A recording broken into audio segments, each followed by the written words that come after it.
I love Light Lens Lab. This is now my second time using one of their lenses, and I've got to say, I am really a big fan of what they're offering. So let's talk about this 50mm.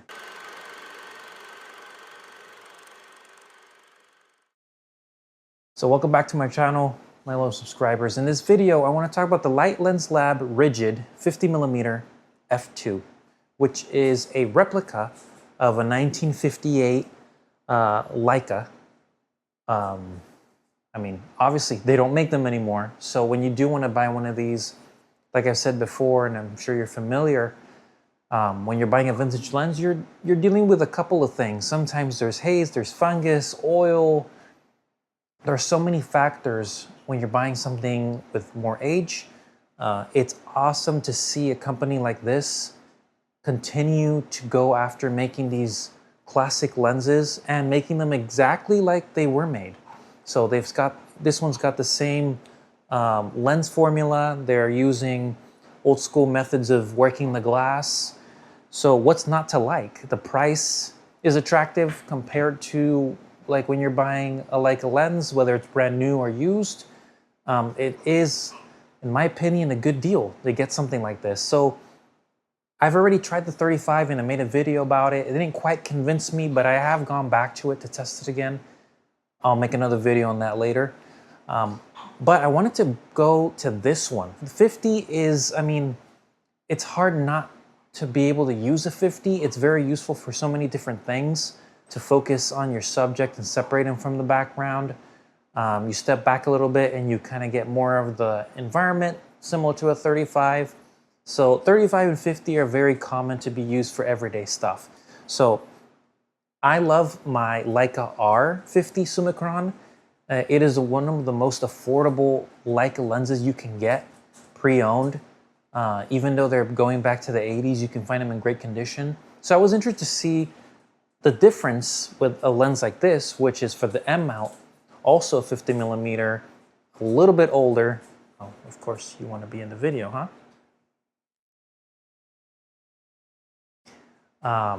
Different formula.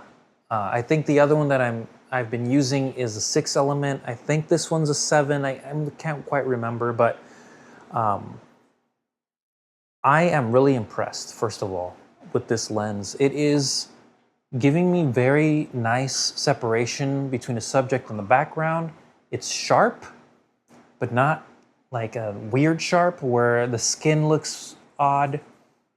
It's the right amount of sharpness. I'm very happy with the lens, and you can see this is a pretty chunky setup here, but this is the Techart LMEA9 that I've been talking about that I used in the past.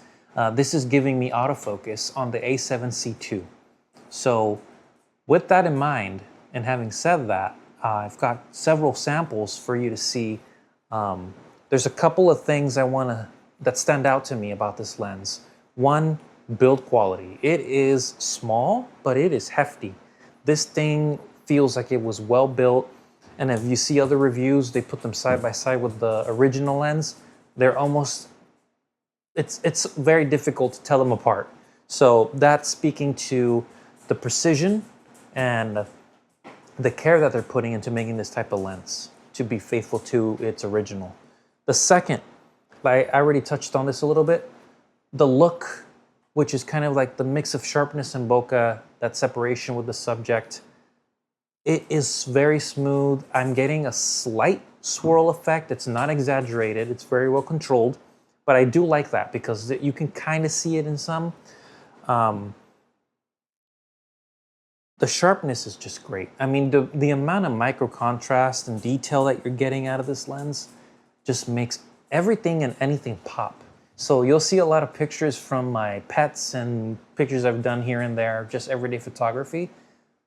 These are quick shot snapshots, I would say, and they make the subject pop, the colors pop. So I'm really attracted to using this lens, especially with the size, the package that you're getting, so much character from it.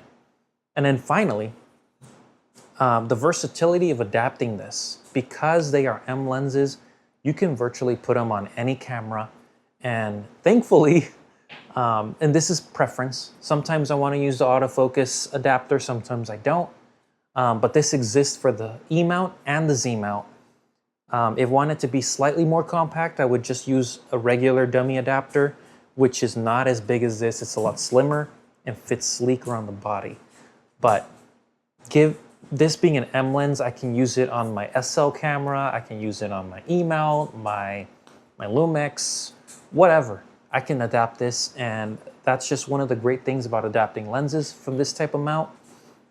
You can use them with any camera. So you're not missing out, you're not having to rebuy things. Look at that. It just adds to the value of your investment. So I really appreciate that. And I love M lenses because they're so small and they're built well. So that's about it. There's not much more to say. I think you got to look at the samples that I'm providing and others have provided. I think that's what really matters when it comes to a lens like this. Like, what is it providing you?